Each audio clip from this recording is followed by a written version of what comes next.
আসসালামু আলাইকুম। ৪৫তম বিসিএস ৯০ দিনের প্রিলিমিনারি প্রস্তুতির ডে 4-এ আপনাদেরকে স্বাগত জানাচ্ছি। ইংরেজি অঙ্কের সাথে আজকে আমরা বাংলাদেশ এবং আন্তর্জাতিক বিষয়াবলী থেকে ছোট্ট ২টা টপিক সম্পর্কে জানব। তবে আশা করা যায় এই ২টা টপিক থেকেই বিসিএস প্রিলিমিনারি পরীক্ষায় হয়তোবা আপনারা ১-১-২ মার্কস প্রশ্ন কমন পেয়ে যেতে পারেন। তো আমরা শুরু করছি।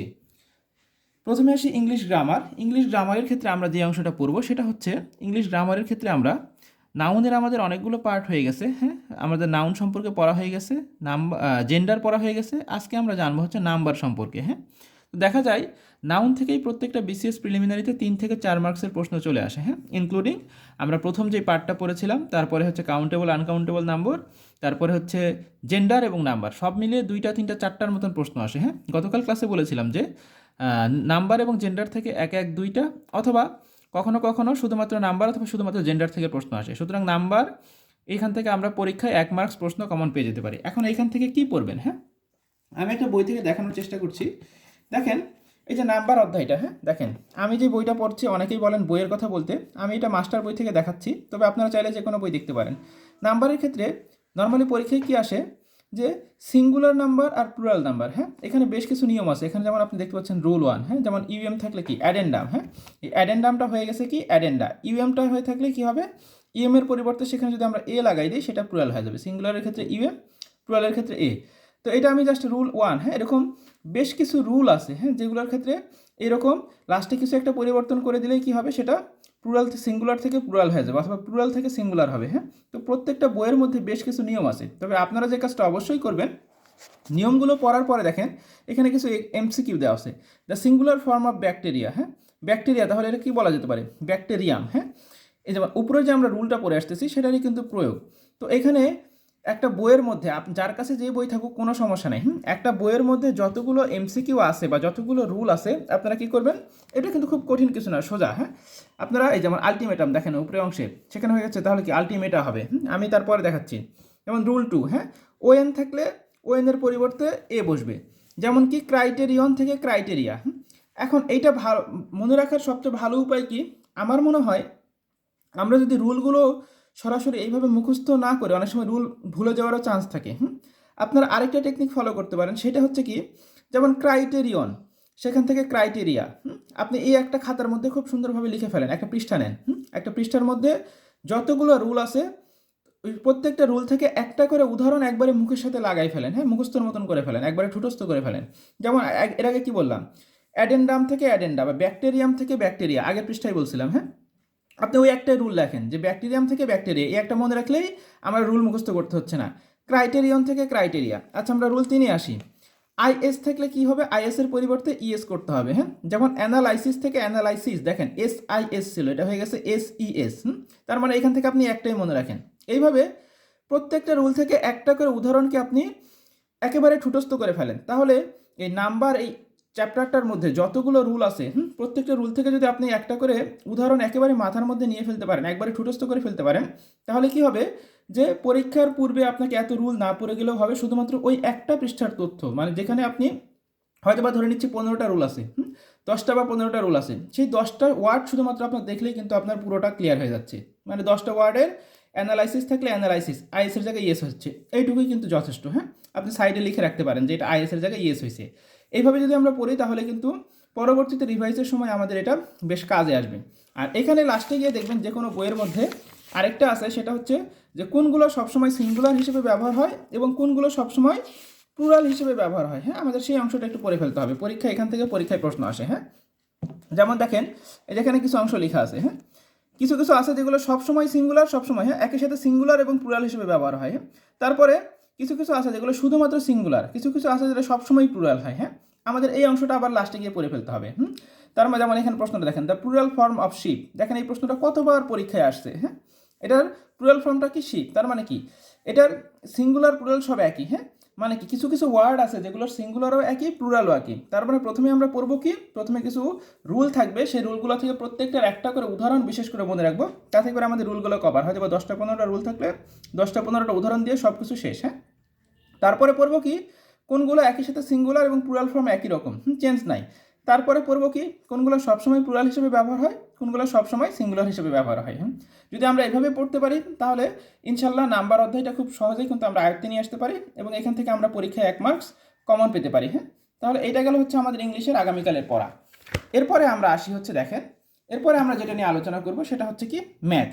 ম্যাথের ক্ষেত্রে আমাদের বীজগাণিতিক মান নির্ণয় এবং উৎপাদক বিশ্লেষণটা হয়ে গেছে। আগামীকাল ক্লাসে আপনারা যেটা করতে পারেন দেখেন, বীজগণিতেরই একটা অধ্যায় আছে, সেটা হচ্ছে সূচক। সূচক একটা অধ্যায় আছে। তো প্রথমে এই অধ্যায়টা করতে গেলে কি করবেন, এখানে যে কোনো বই থেকে, যার কাছে যে বই থাকুক কোনো সমস্যা নেই, যে কোনো বইয়ে দেখবেন সূচক অধ্যায়টা করতে গেলে প্রথমে কিছু সূত্র আছে। সূচকের সূত্র, যদিও বা আমি ফার্স্ট ক্লাসে আপনাদেরকে সূত্র পড়তে বলেছিলাম, অঙ্ক শুরু করার পূর্বে সূত্রগুলো খুব ভালোভাবে আয়ত্তের মধ্যে রাখবেন। প্রত্যেকটা সূত্র মাথার মধ্যে রাখবেন। তারপরে যার কাছে যেই বই আছে থাকুক না কেন, ওই বই থেকে আপনার বইয়ে যেভাবে ম্যাথগুলো আছে সেভাবে আপনি সমাধান করে ফেলেন। যতগুলো ম্যাথ আছে সমাধান করেন। ম্যাথগুলো সমাধান করার পরে যদি এমসিকিউ থাকে, বইয়ের মধ্যে অবশ্যই এমসিকিউ আছে, এবারে আপনি এমসিকিউগুলো খুব ভালোভাবে সমাধান করেন। এমসিকিউগুলো খুব ভালোভাবে আমাদের সমাধান করে ফেলতে হবে। এমসিকিউ সমাধান করার সময় আমাদেরকে কিছু বিশেষ জায়গায় খেয়াল করতে হবে। যে কিছু কিছু অঙ্কের টাইপ আছে, সেই টাইপগুলো খেয়াল করতে হবে। এবং এই ক্ষেত্রে আরেকটা বিষয় হচ্ছে, সূচকের অঙ্কগুলো কিন্তু অপশান টেস্ট করে করা যায়। কারণ কি, এখানে বেশিরভাগ সময় দেখবেন প্রশ্ন এরকম আছে, এক্স এর মান বের করো, অথবা ওয়াই এর মান বের করো।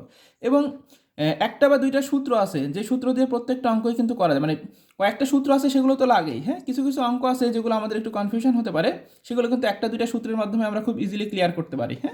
তো ওইগুলো খুব ভালোভাবে দেখবেন। সূচকের ক্ষেত্রে প্রথমে সূত্রগুলো পড়ে ফেলবেন, আপনার বইয়ের মধ্যে যা ম্যাথ আছে সব সমাধান করবেন, বিগত পরীক্ষায় যে এমসিকিউগুলো আসছে সেগুলো করবেন এবং করার সময় টাইপগুলো খেয়াল করবেন, এবং অপশান টেস্টের মাধ্যমে কীভাবে পরীক্ষায় দ্রুত করা যেতে পারে সেটাও একটু খেয়াল করবেন। এটা হলো আমাদের ম্যাথ। তো সূচক থেকে প্রত্যেকটা বিসিএস প্রিলিতে 1 মার্কসের প্রশ্ন আপনি অবশ্যই কমন পাবেন।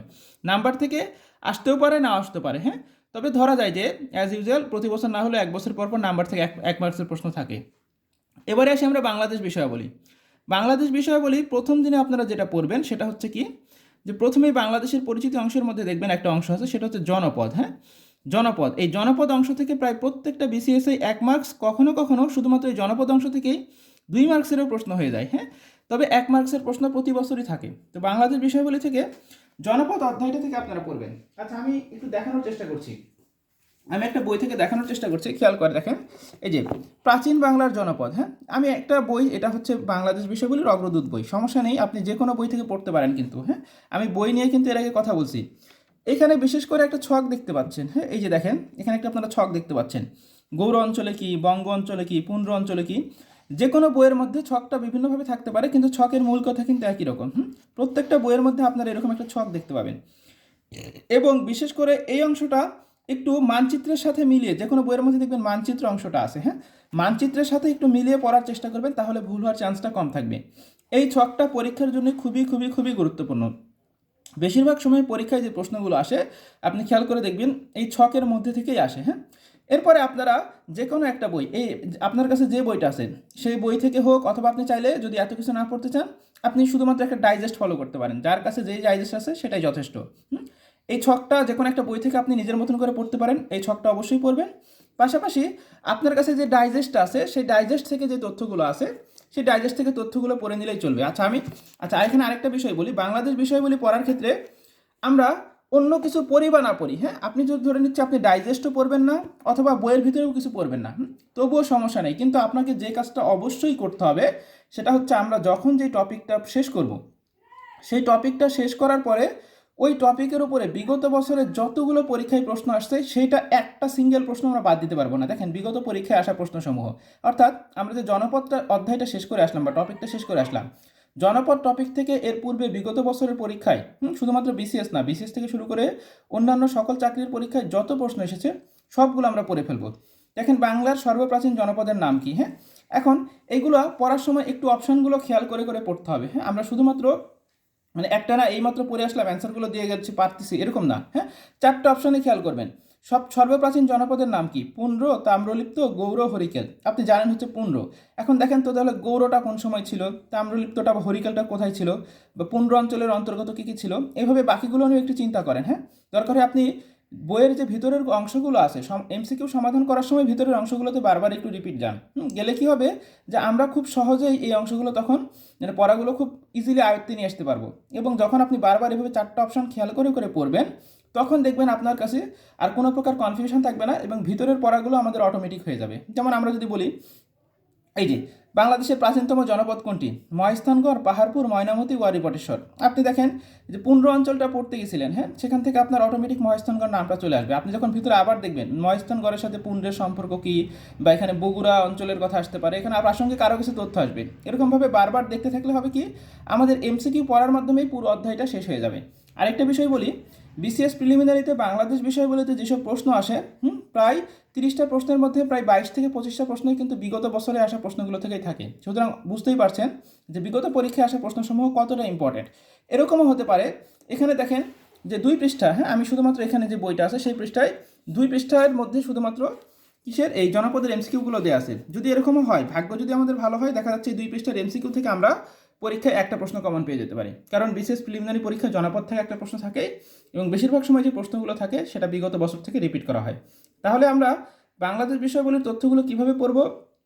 প্রথমে যে কোনো একটা বই বা ডাইজেস্ট থেকে তথ্যগুলো নিজের মতন করে সাজিয়ে নিয়ে একটু পড়ার চেষ্টা করব, কোনটা বেশি গুরুত্বপূর্ণ সেটা দেখব। যেমন এখান থেকে দেখালাম একটা ছক, এবং শেষে যেটা না করলেই না, অবশ্যই বিগত পরীক্ষায় আসা প্রশ্নসমূহ, অন্য কিছু যদি আমরা নাও পড়তে পারি তবুও বিগত বছরে আসা প্রশ্নসমূহ আমরা কোনোভাবেই মিস দিব না। হ্যাঁ, তাহলে এটা গেল হচ্ছে আমাদের বাংলাদেশ বিষয়গুলির কি অধ্যায়, জনপদ টপিকটা। হ্যাঁ, এখান থেকে আমরা বিশেষ প্রিলিমিনারি পরীক্ষায় 1 মার্কস বা 2 মার্কস কমন পেয়ে যেতে পারি। এখন থাকে কোন অংশটা খেয়াল করে দেখেন। এখন আমাদের বাকি আছে হচ্ছে আরেকটা অংশ, সেটা হচ্ছে আন্তর্জাতিক। হ্যাঁ, তো আন্তর্জাতিকেরও এরকম ছোট্ট একটা অধ্যায় আছে যেখান থেকে প্রায় প্রতিটা বিসিএস এর প্রশ্ন আসে। হ্যাঁ, অনেক সময় ব্যতিক্রমী হয়, তবে অ্যাজ ইউজুয়াল আমরা যদি প্রশ্ন বিশ্লেষণটা দেখি সেখান থেকে প্রায় প্রত্যেকটা বিসিএস এখান থেকে একটা প্রশ্ন আছে, সেটা কি সভ্যতা। হ্যাঁ, বিভিন্ন যে সভ্যতাগুলো আছে, আচ্ছা 2 মার্কস না, নর্মালি 1 মার্কসের প্রশ্ন থাকে। হ্যাঁ, নর্মালি এখানে 1 মার্কসের প্রশ্ন প্রায় প্রতি বছরই থাকে। কখনো কখনো ব্যতিক্রম হতে পারে, তবে বাংলাদেশ বিষয়গুলির জনপদ সেখান থেকে 1 থেকে 2 মার্কস এবং আন্তর্জাতিক বিষয়গুলির সভ্যতা এখান থেকে প্রায়ই সময় 1 মার্কসের প্রশ্ন থাকে। এখন এইটা পড়ার জন্য আপনারা কি করবেন দেখেন, আমি একটা বই থেকে দেখাই। আমি একটা বই থেকে দেখাচ্ছি। এই দেখেন বৈশ্বিক ইতিহাস। হ্যাঁ, বৈশ্বিক ইতিহাস, মানব সমাজের বিবর্তন ধারা কিছু লেখা আছে। তারপরে হচ্ছে এখানে দেখেন এই যে সভ্যতা অংশটা শুরু হয়েছে। সভ্যতা অংশটা শুরু হয়েছে, এটাও কিন্তু আমি অগ্রদূত আন্তর্জাতিক বই থেকেই দেখাচ্ছি, আপনারা যে কোনো বই পড়তে পারেন।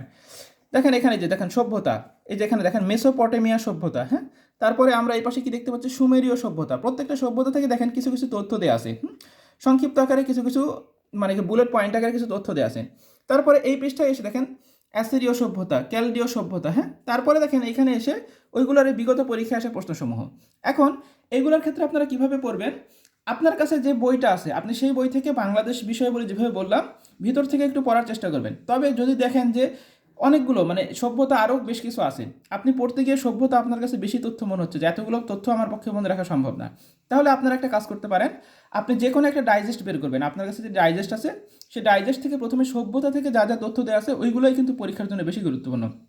আপনি যদি বই থেকে এত কিছু পড়তে না পারেন তাহলে একটা ডাইজেস্ট থেকে সভ্যতা থেকে যে তথ্যগুলো আছে সেই তথ্যগুলো পড়ে ফেলবেন, এবং যে কোনো একটা বই থেকে এই যে বিগত পরীক্ষায় আসা প্রশ্নসমূহ অবশ্যই সমাধান করবেন। হ্যাঁ, বাংলাদেশ বিষয়গুলির ক্ষেত্রে যেরকম বললাম যে আপনি ডাইজেস্ট থেকে পড়ে ফেলতে পারেন, বই থেকে পড়তে পারেন, অন্য কিছু না পড়তে পারলেও অন্তত বিগত বছরে আসা প্রশ্নগুলো অবশ্যই সমাধান করবেন।